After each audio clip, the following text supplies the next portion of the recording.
ठहरो सूत अधीरथ।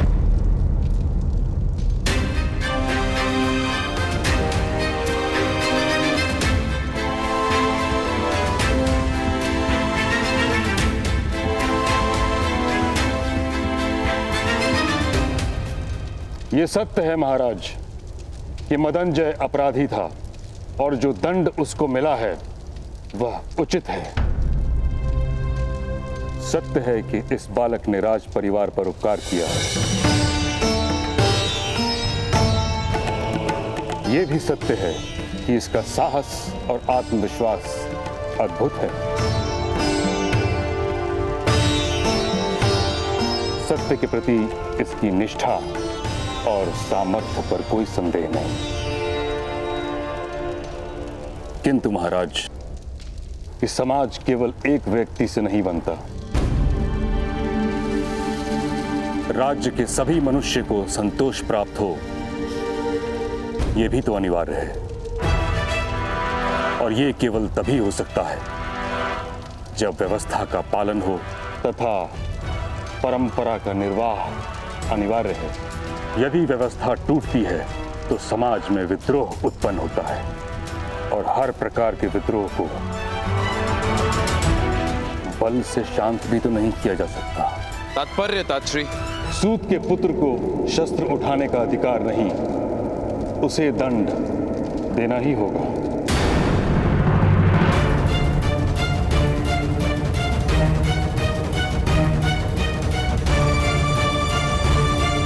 नहीं महाराज, कृपा कीजिए, बालक है।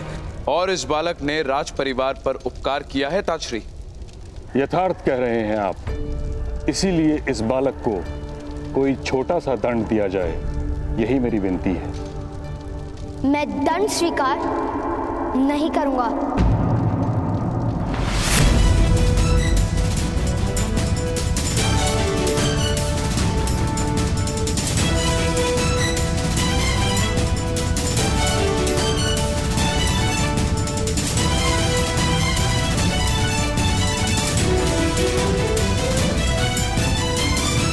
पुत्रकर्ण, मौन रहो। राजसभा में विवाद मत करो। किंतु पिताश्री, यदि आपके साथ अन्याय नहीं हुआ होता तो भ्राताश्री क्यों शस्त्र उठाते? अनिवार्य था शस्त्र उठाना पिताश्री। बालक, न्याय प्राप्त करने का सबको अधिकार है।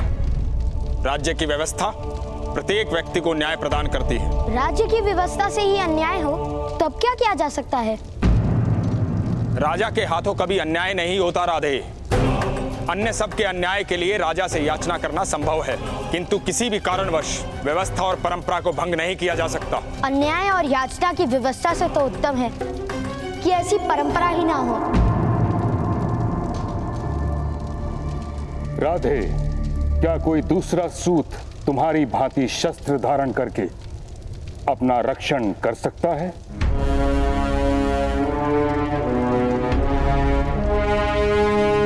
नहीं कर सकता।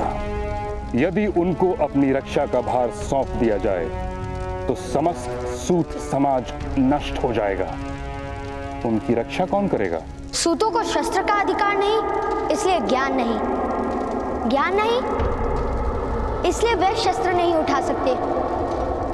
और अब आप कह रहे हैं कि उनकी रक्षा किस प्रकार होगी?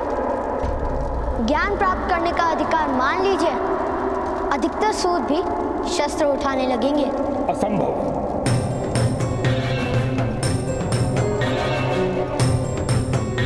मरुभूमि में हरेक वृक्ष पर कांटे होते हैं, किंतु वन में प्रत्येक वृक्ष पर कांटे नहीं होते। वैसे ही मनुष्य एक समाज में रहता है और समाज में हर व्यक्ति को हर प्रकार का अधिकार नहीं दिया जा सकता। और ये निश्चित कौन करता है? परंपरा। परंपरा कोई एक व्यक्ति निर्मित नहीं करता, सहस्त्रों वर्ष से निश्चित होती आई है। समाज के इतिहास के अनुभवों से बनती है परंपरा।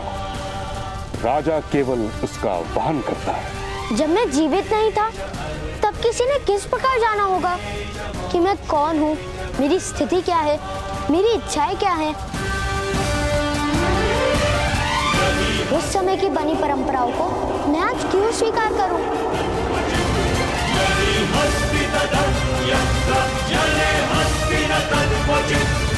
हट मत करो बालक। छोटा सा दंड स्वीकार कर लो बालक। असंभव। मैं युद्ध करने को सज्ज हूं। मैं युद्ध करने को सज्ज हूं। मैं युद्ध करने को सज्ज हूं।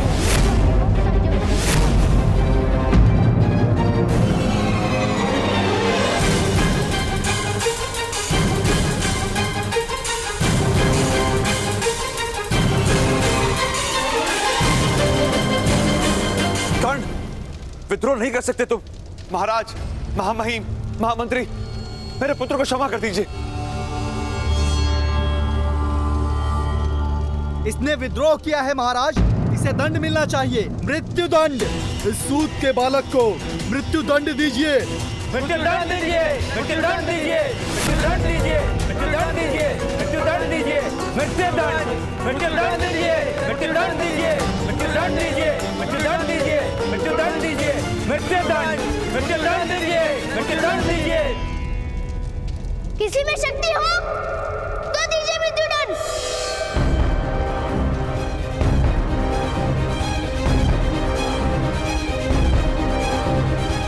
मृत्यु दंड दीजिए, मृत्यु दंड दीजिए, मृत्यु दंड दीजिए, कौन? मृत्यु दंड, मृत्यु दंड दीजिए, मृत्यु दंड दीजिए, मृत्यु दंड दीजिए।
बड़े दरबार में शस्त्र उठाने का साहस। यदि आज तुम्हें क्षमा कर दिया तो कल ये कोई और करेगा इस राज्यसभा में।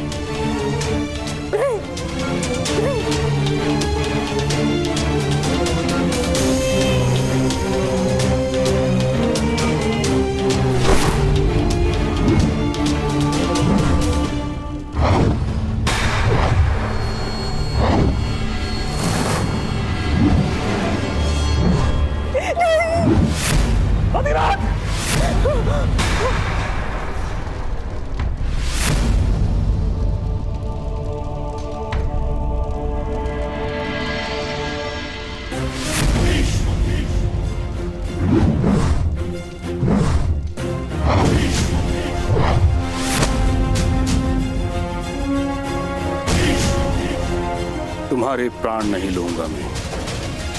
कुरु सभा में बालक की हत्या नहीं की जाती।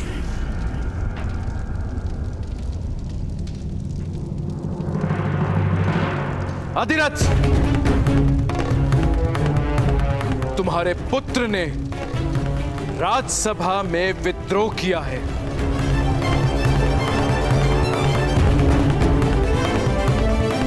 किंतु उसने मेरे पुत्रों को जीवन भी दिया है। इसीलिए हम तुम्हें केवल इतना ही दंड देते हैं कि आज के बाद तुम्हारा पुत्र कभी भी धनुष नहीं उठाएगा।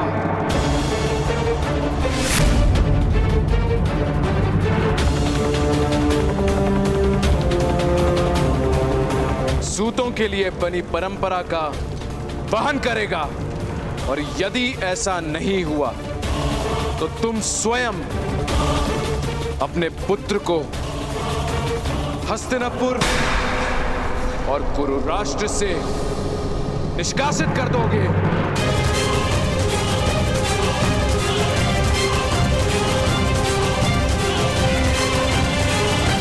इस समय तुम दोनों मुक्त हो।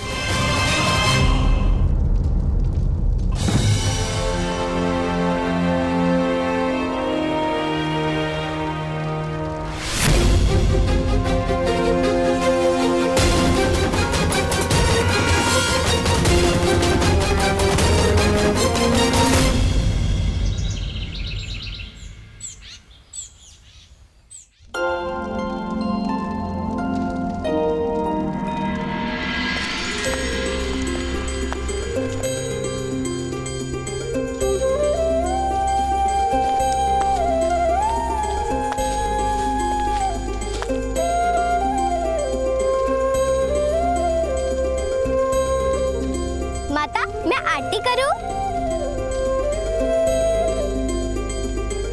अवश्य वैशाली, तुम्हारा तो सबसे पहले अधिकार है। जब हम बड़ों का विश्वास टूट गया था, तब तुम मित्रों ने ही तो साथ दिया कर्ण का।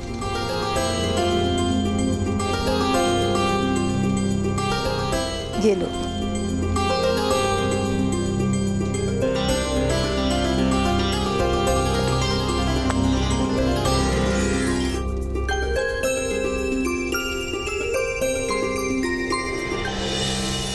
आज के बाद तुम्हारा पुत्र कभी भी धनुष नहीं उठाएगा।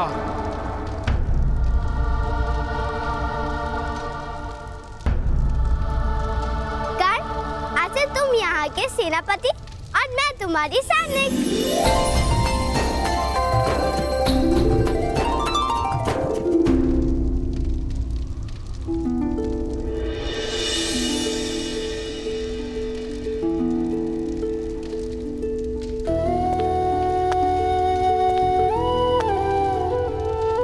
पुत्र कर्ण, मुझे क्षमा कर देना।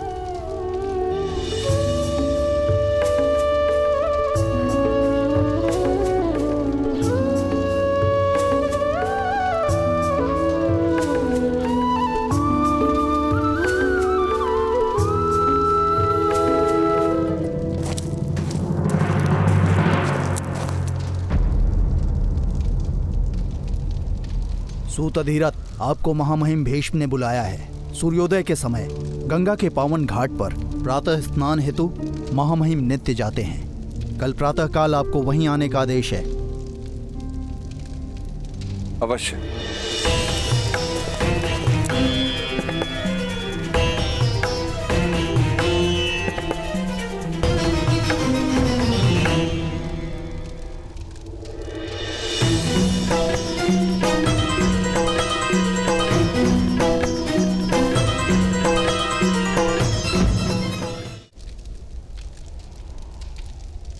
चलो पुत्रो, अब आनंद और विश्राम का समय है। बालकों के सम्मान में राधा आज सबको भोज देंगी। बामिल, शोण, कर्ण को ले जाओ।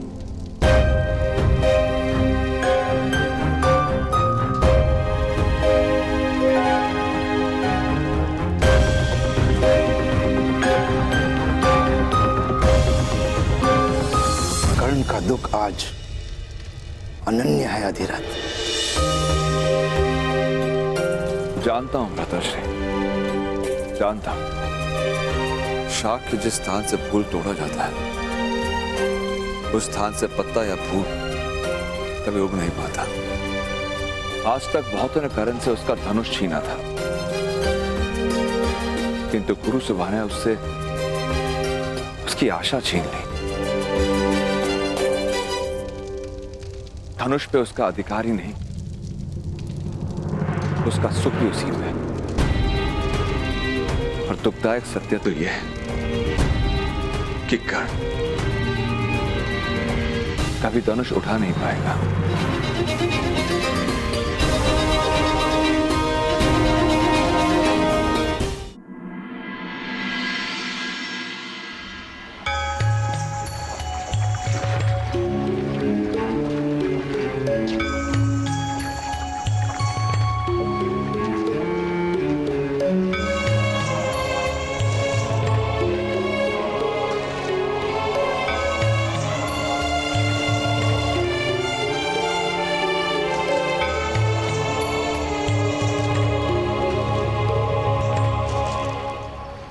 प्रणिपात मामाई।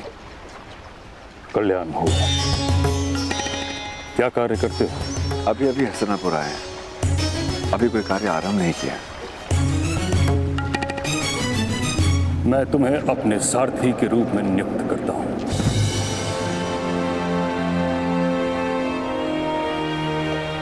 आपकी अनंत कृपा मामाई।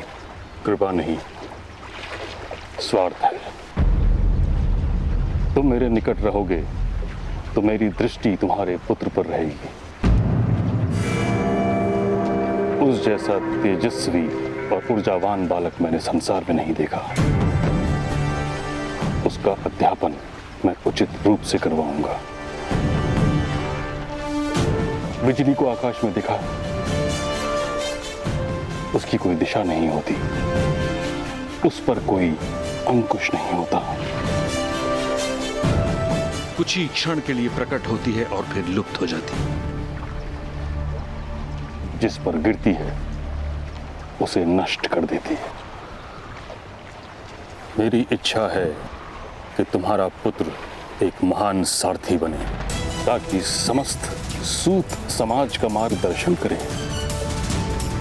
बिजली की भांति उसका सामर्थ्य छिन्न भिन्न न हो जाए।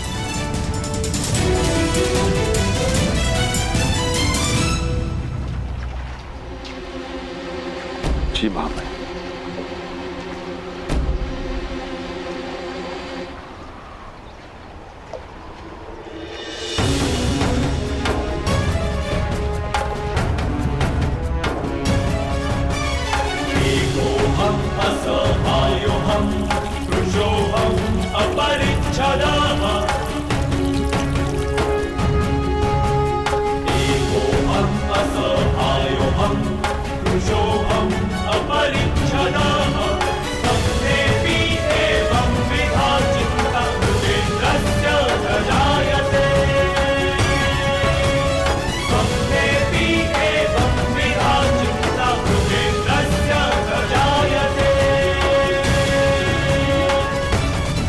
बिजली की भांति दिशाहीन नहीं हूं, मनुष्य हूं।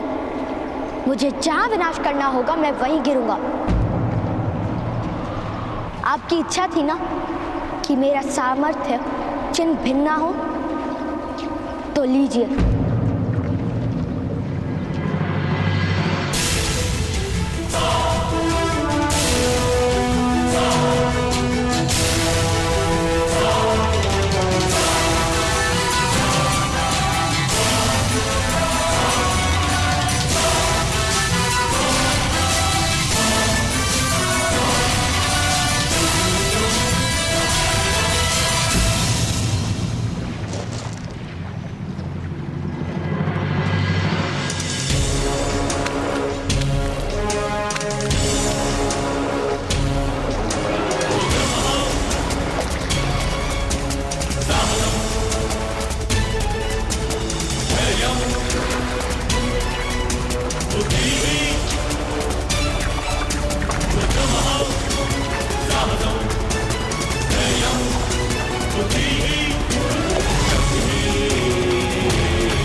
भगवान सूर्य नारायण जी, मैं प्रतिज्ञा करता हूँ, प्रातःकाल सूर्य अर्घ के समय मेरे सामने आने वाले व्यक्ति को मैं अवश्य दान दूंगा। उस व्यक्ति की हर इच्छा पूर्ण करूंगा और उस प्रतिज्ञा की आपूर्ति का आरंभ मैं आज से करता हूं, मैं आज से करता हूं, मैं आज से करता हूं, मैं आज से करता हूं, मैं आज से करता हूं।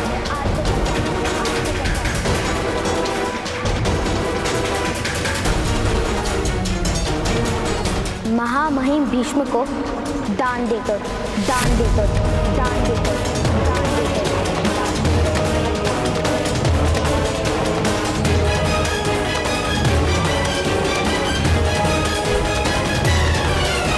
आज मुझे शस्त्र का त्याग करना पड़ा है,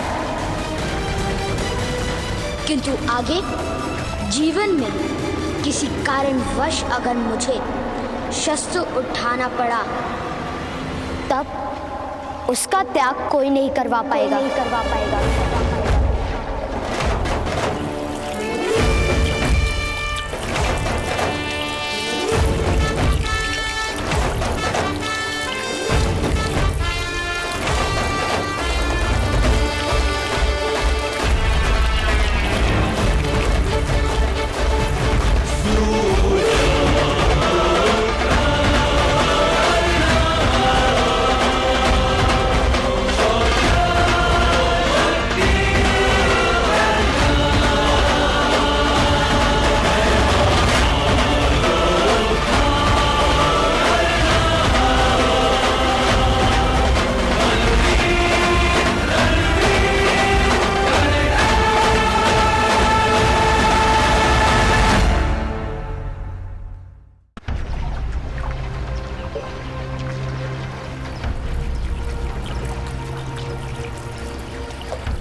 आज मुझे शस्त्र का त्याग करना पड़ा है, किंतु आगे जीवन में किसी कारणवश अगर मुझे शस्त्र उठाना पड़ा तब उसका त्याग कोई नहीं करवा पाएगा, नहीं करवा पाएगा।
वर्षों बाद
भ्राताश्री, आपके वस्त्र यहाँ रखे हैं।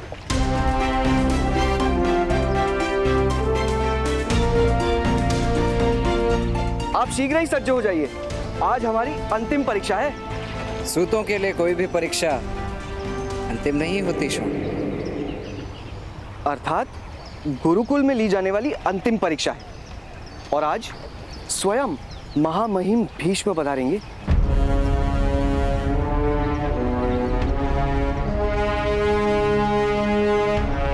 उत्तीर्ण विद्यार्थी को स्नातक घोषित करने के लिए। स्मरण है ना?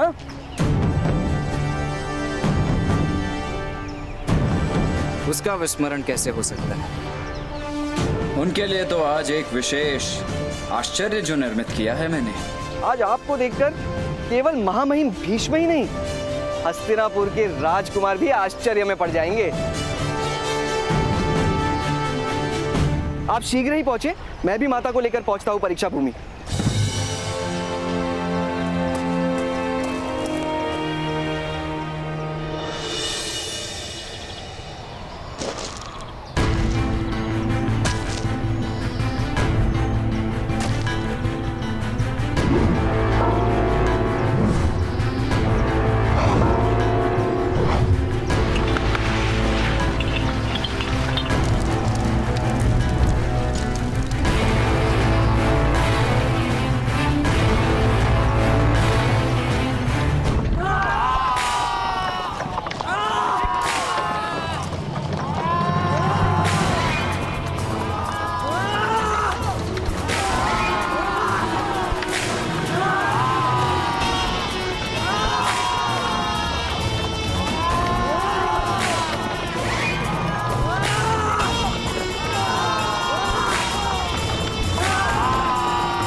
ये किस प्रकार का व्यवहार है राजकुमार दुशासन?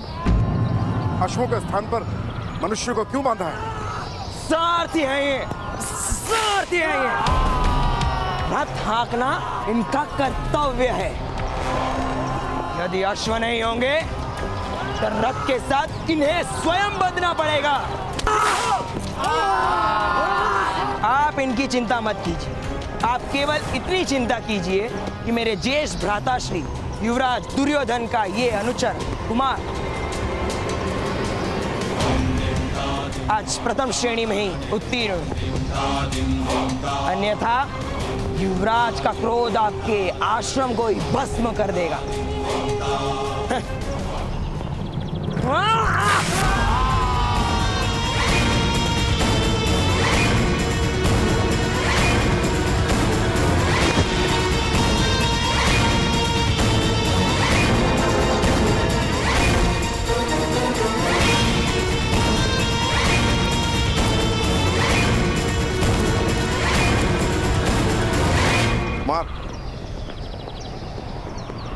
विद्या प्राप्ति में आश्रम का महत्व कम, श्रम का महत्व अधिक होता है, और गुण तो स्वयं महामहिम भीष्म देंगे। क्या तुम कौन से अधिक कला का प्रदर्शन कर पाओगे महामहिम के सामने?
शोन,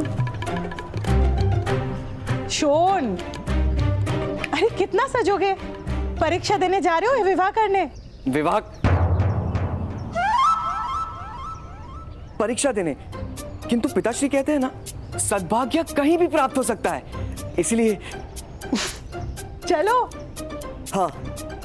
अरे चलो चलो। अरे माता, अभी तक स्नातक नहीं हुए और विवाह के स्वप्न देखने लगे। अच्छा शोन, 3 साल गुरुकुल में ध्यान लगा के सीखा ना। ध्यान की ही तो समस्या है माता। इस उम्र में मनुष्य का ध्यान वही लगता है जिसमें उसकी रुचि हो। कर्ण कहाँ है? उन्होंने कहा है वो स्वयं आएंगे परीक्षा स्थल।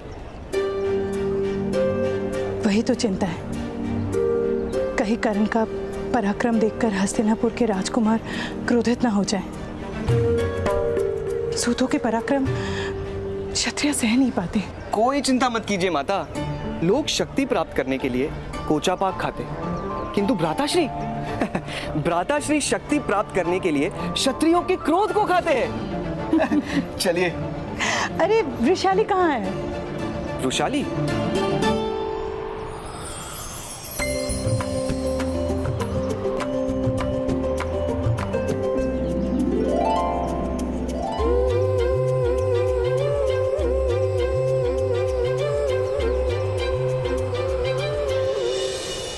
वृषाली तो अवश्य किसी शिव मंदिर में खड़ी होगी।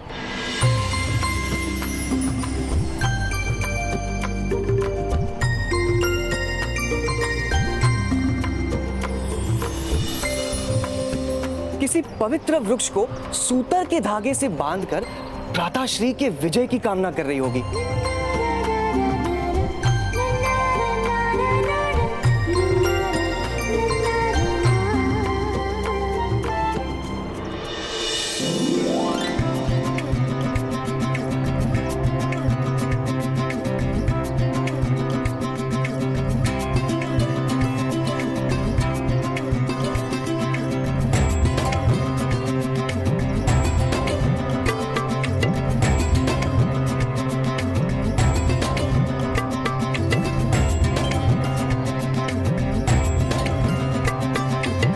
अवश्य विश्राम की सभी वस्तुओं का त्याग कर कष्ट सह रही होगी।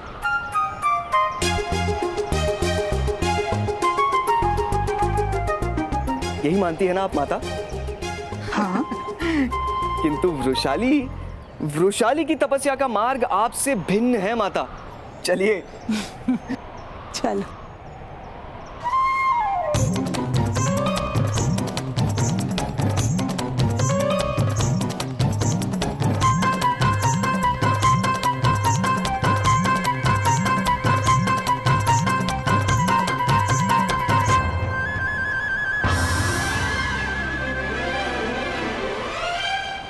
मार्ग छोड़कर खड़े रहो, मुझे परीक्षा भूमि दिखाई नहीं दे रही है।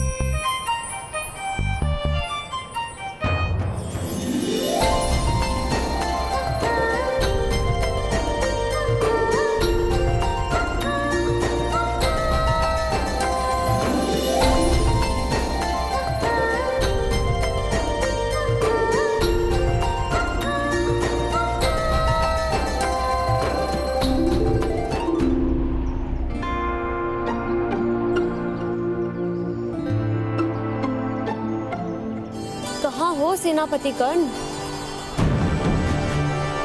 ये कार्य तो सफल हुआ। अब समय हो रहा है, महामहिम मेरी प्रतीक्षा कर रहे होंगे।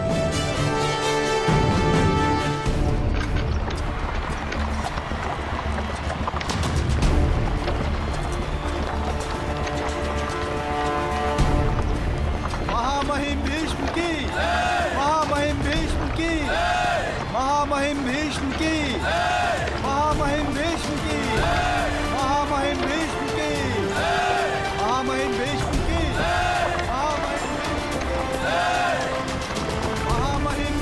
की, महामहिम भीष्म की, महामहिम भीष्म की, महामहिम भीष्म की, महामहिम भीष्म की, महामहिम भीष्म की, महामहिम भीष्म की, महामहिम भीष्म की, महामहिम भीष्म की, महामहिम भीष्म की, महामहिम भीष्म की, महामहिम भीष्म की, महामहिम भीष्म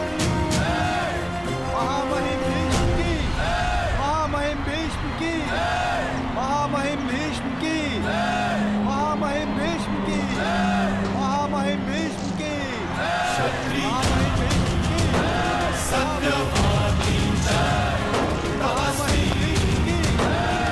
महामहिम भीष्म की, महामहिम भीष्म की, महामहिम भीष्म की,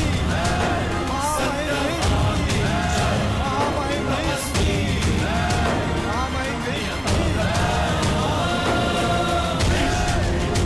महामहिम भीष्म की, महामहिम भीष्म की,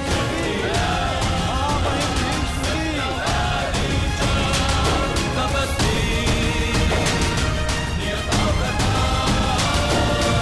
भीष्म की।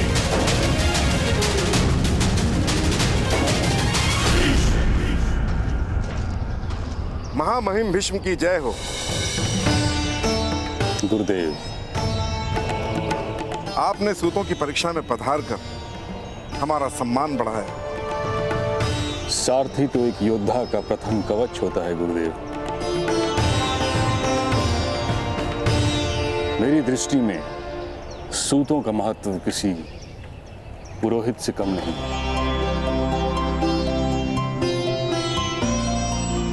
परीक्षा आरंभ कराइए। अवश्य। आज का प्रथम परीक्षार्थी है आपके सारथी अधिरथ का पुत्र कर्ण।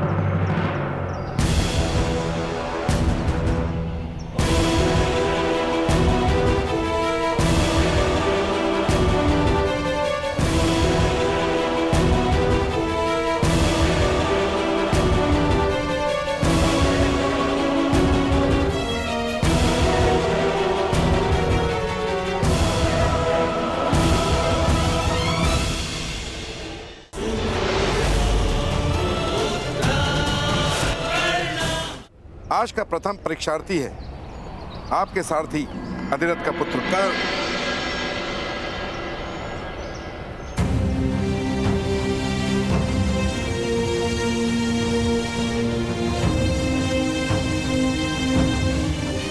उसकी परीक्षा तो वर्षों पूर्व हो चुकी है। आज तो मैं केवल उसकी कला का प्रदर्शन देखने के लिए उत्सुक हूं।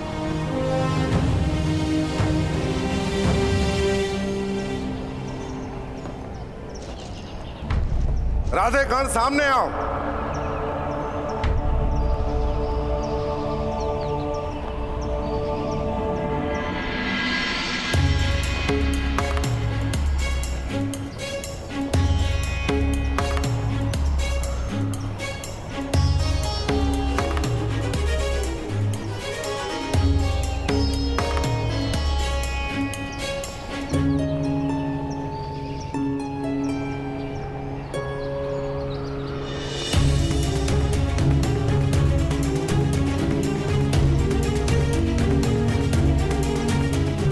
कर्ण कह रहा था महामहिम को प्रतीक्षा करवाना उचित नहीं है। अवश्य, शीघ्र ही वो आता ही होगा।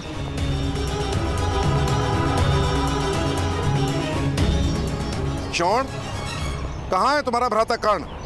गुरुजी, भूमि पर अधिक से अधिक सूर्य का प्रतिबिंब दिख सकता है। स्वयं सूर्य को देखना हो तो दृष्टि आकाश की ओर करनी पड़ती है।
ये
किस प्रकार का व्यवहार है गुरुदेव? कैसी दृढ़ता है ये? महामहिम भीष्म के सामने आकाश मार्ग से आने का साहस कैसे कर सकता है सूत पुत्र?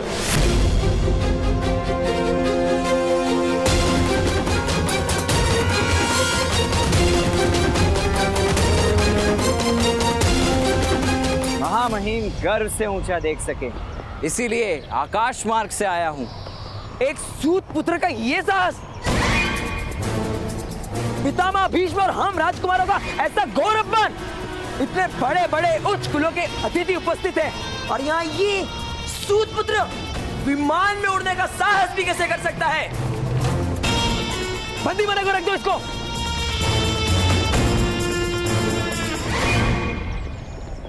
राजकुमार, सूतों का क्या कार्य होता है?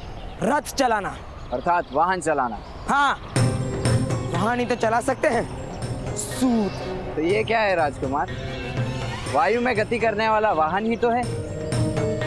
आपको कोई दिव्य पक्षी तो दिखाई नहीं दे रहा ना?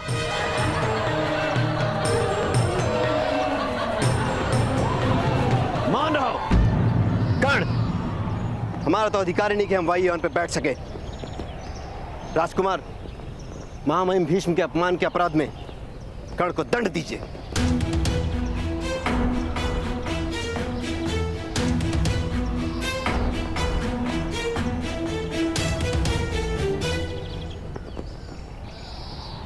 कर्ण, वायु वाहन बनाने का ज्ञान तुमने कहां से प्राप्त किया?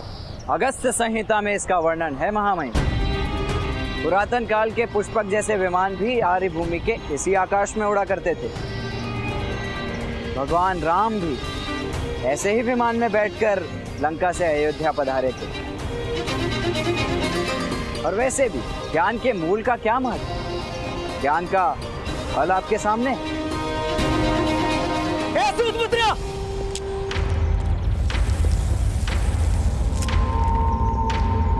पितामह भीष्म के सामने ऐसी उदंडता से उत्तर देते हो? मूर्ख! मैं उनका अपमान नहीं सहूंगा। इसका मस्तक काट दो सैनिक।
महामहिम, हृदय में करुणा धारण करके न्याय करें।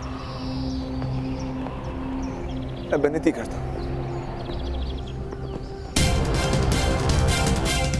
धनुर्विद्या केवल क्षत्रियों के लिए होती है। तुम सूत के पुत्र हो, तुम्हें सूत ही बनना होगा। आज के पश्चात तुमसे धनुष लेने की आवश्यकता नहीं पड़ेगी। न्याय करते समय करुणा नहीं दिखाई जाती, सत्य और परंपरा का विचार किया जाता है।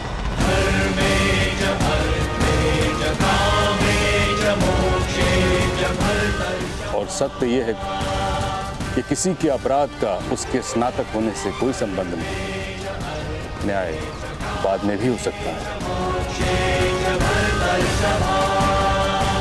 दुशासन, तुम अपना स्थान ग्रहण करो।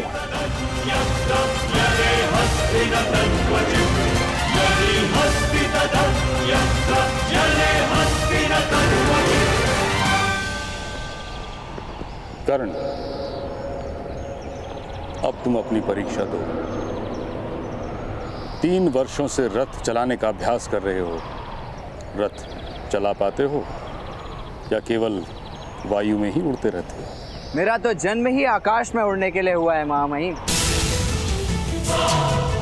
भूमि से बांधने का प्रयास तो आपने किया है। मेरे रथ चलाने की कला का अनुभव तो आपने बहुत वर्ष पूर्व ही कर लिया था। यदि विस्मरण हो गया हो तो परीक्षा दे देता हूं।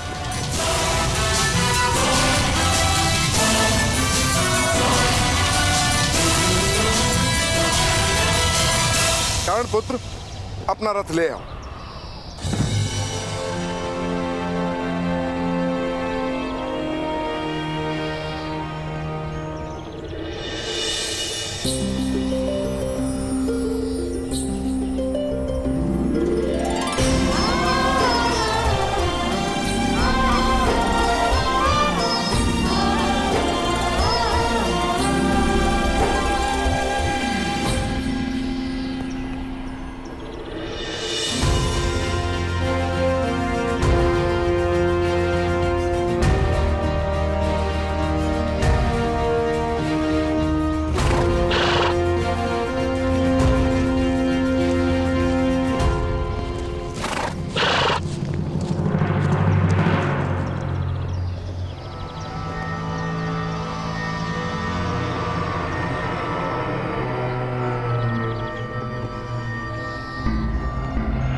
उग्रवाग महोदय, आप सबको इतने घाव किस प्रकार लगे? ये तो सूत होने का दंड है पुत्र। हस्तिनापुर के 100 राजकुमार अब निरंतर हम जैसे नीच जात के लोगों को यातना देते ही रहेंगे। राजकुमारों ने अपने रथ के साथ अशोक के स्थान पे ही इन्हें बांध कर रखा था भ्राताश्री। पर क्यों? आज जब प्रातःकाल अश्वों को पानी पिलाने नदी पर लेकर गए थे, तभी वहां अचानक सिंहों का परिवार आ गया। अश्वों के जीव बचाने हेतु हमने अश्वों को मुक्त कर दिया ताकि अश्व भाग सकें, और हम सारे सारथी वृक्ष के ऊपर चढ़ गए। और जब सारा वृतांत राजकुमारों को सुनाया और उनसे विनती की नए अश्व लाने के लिए हमें कुछ समय दे, तो उन्हें क्रोध आ गया और उन्होंने हमें स्वयं रथ खींचने का आदेश दिया।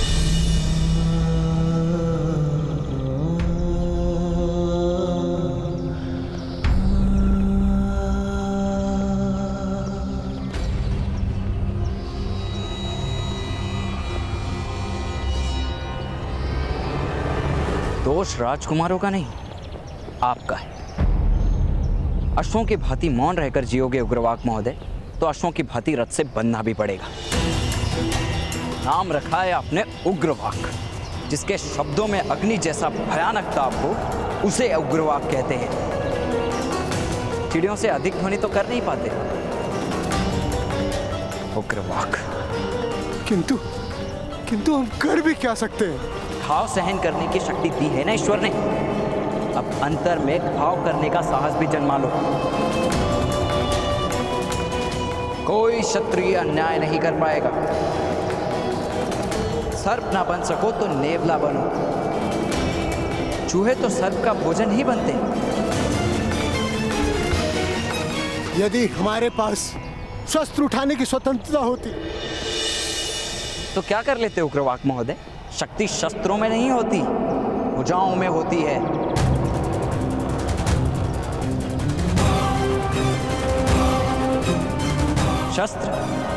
शस्त्रों की आवश्यकता पड़ती है युद्ध जीतने के लिए। सम्मान प्राप्त करने के लिए तो साहस ही पर्याप्त है। देखना है तो आकर देखो।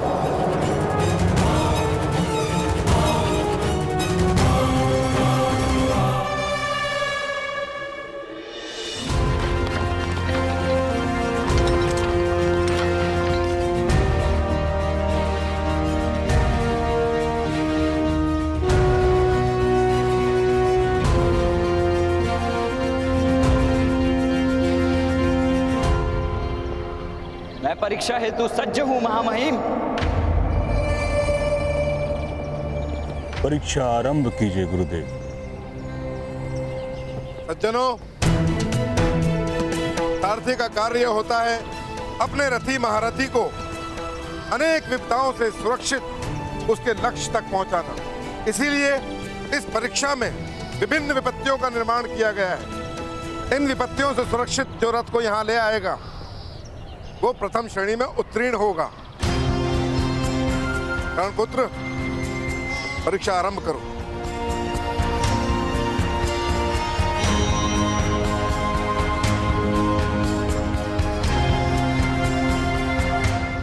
महामहिम, गुरुदेव ने कहा कि सारथी का कर्तव्य होता है कि अपने महारथी को सुरक्षा सहित युद्ध में ले जाए और उसकी सुरक्षा करे। किंतु परीक्षा के समय मेरे रथ में यदि कोई महारथी नहीं होंगे तो कैसे किसी को विश्वास आएगा मेरी कला पर? सद्भाग्य से हस्तिनापुर के महारथी राजकुमार यहाँ उपस्थित हैं। यदि राजकुमार की प्रसन्नता हो तो वो मेरे रथ में बैठकर स्वयं मेरी कला की परीक्षा करे। किंतु पितामह, यह तो असंभव है।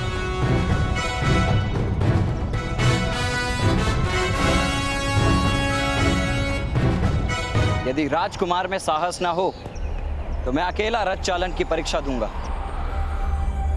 दुशासन पुत्र, अगर तुम में साहस ना हो तो रहने दो। पधारिए राजकुमार, मेरा रथ आपकी प्रतीक्षा कर रहा है।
अरे अरे अरे, गिर गए महारथी। गड्ढे वाले मार्ग का चयन किया है ना, रथ में बैठना सरल नहीं।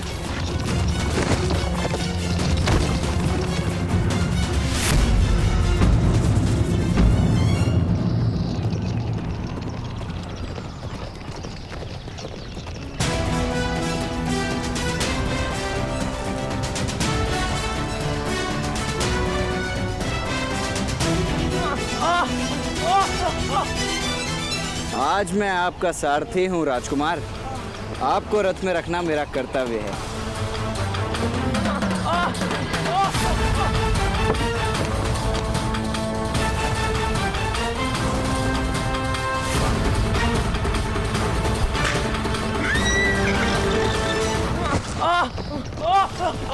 महारथी, रथ को पकड़ के बैठिए। क्षत्रिय वंश को पकड़ने से सुरक्षा नहीं होती।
अरे रे रे, राजकुमार, आपको कोई घाव तो नहीं हुआ ना?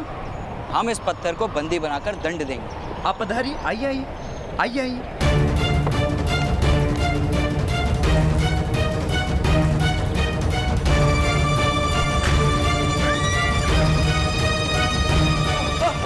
राजकुमार, ठीक से खड़े रहने का प्रयास कीजिए, कहीं आपके कारण मैं पराजित ना हो जाऊं।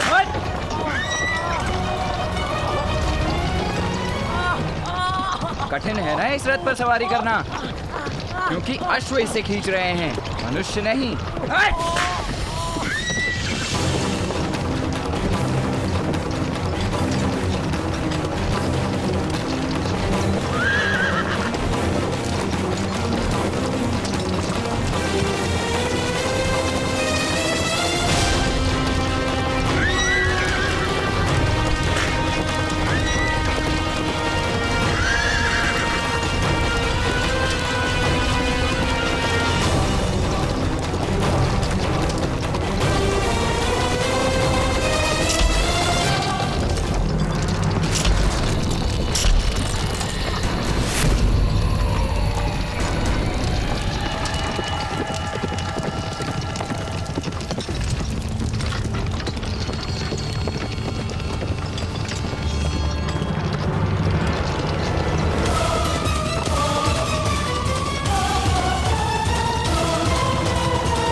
मुख धोने के लिए जल का प्रबंध करवाऊं राजकुमार?